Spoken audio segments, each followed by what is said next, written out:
All right, future CPAs, listen up. We need to talk about overhead variances.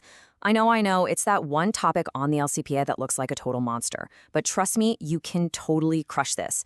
In this explainer, we're going to give you the game plan to take it down once and for all. Let's do this. So picture this. You've just spent ages on a problem, and you get your answer. Your overhead is $65,500 underapplied. Okay, so what? Is that good? Is that bad? Who messed up? That one number, it's kind of useless on its own, right? It's like a mystery box. It tells you that something's off, but it gives you zero clues about why. And for a manager, and more importantly for your exam, the why is literally everything. Okay, so let's think of that total variance number as the final boss in a video game. You can't just button mash your way through this one. Nope. To actually win, you've got to learn its attack patterns, its weaknesses. We have to break this big boss down into smaller, manageable pieces. That's how we're going to figure out what's really going on. And this is our game board, the 3-column model. It's the key to analyzing all the cost variances. So on the left, you've got your actuals. Pretty simple, what you really spent. On the far right, you've got your allocated costs. That's what you should have spent for the stuff you actually made. But the magic happens right here in the middle column, the flexible budget. Think of it as a what-if scenario adjusted for your actual production. This framework, it's the foundation for everything. So let's start digging in. All right, first up, we're hitting level 1, variable variances. These are the costs that move up and down with your production level. We're talking about stuff like indirect materials or the power to run the machines. And in this level, we're going to focus on taking down 2 key enemies, spending and efficiency. Okay, check this out. This diagram lines up perfectly with our game board. That first jump, from what we actually spent to what we should have spent for the hours we worked, that's our spending variance. And look, it's $4,500 favorable. That's awesome. It means we spent less than we planned. High five. But hold on. Look at the next jump. That's the efficiency variance, and oof, $15,000 unfavorable. That means we used way more machine hours than we were supposed to. So not so good. So here's the key takeaway, the thing you gotta remember. Spending variance is all about price. Did we pay more or less than we thought we would? Simple. Efficiency variance is all about quantity. Did we use our resources, our hours, smartly? You see how you can have one go right and the other go wrong? That's why you need both to see what's really happening. Boom, level 1 cleared.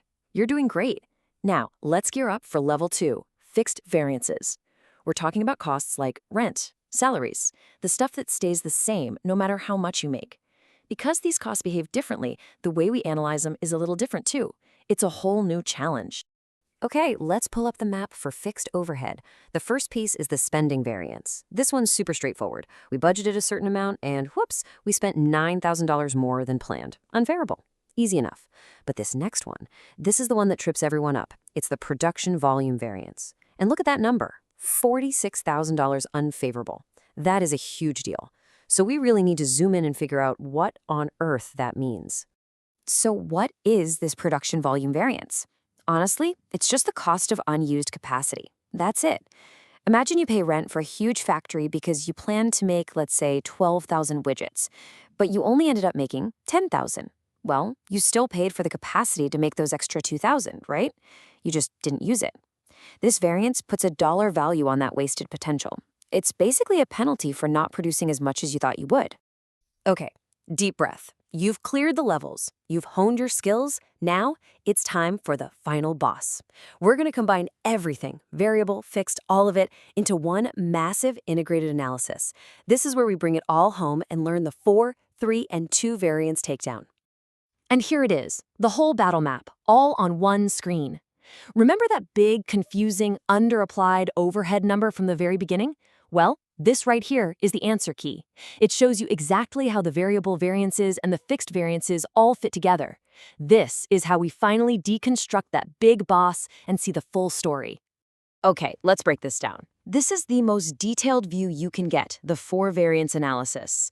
You've got 2 for variable, spending and efficiency, and 2 for fixed, spending, which is sometimes called the budget variance, and production volume. Now listen closely. This is a classic exam trap.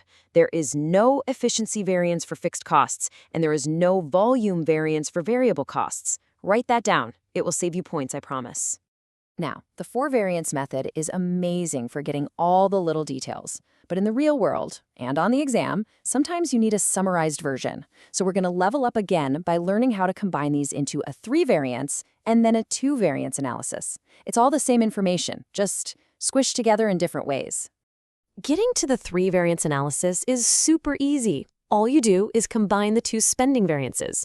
So you take the 4,500 favorable from variable and the 9,000 unfavorable from fixed, net them together, and you get a 4,500 unfavorable total spending variance. The other two guys, efficiency and production volume, they just come along for the ride. See? Simple.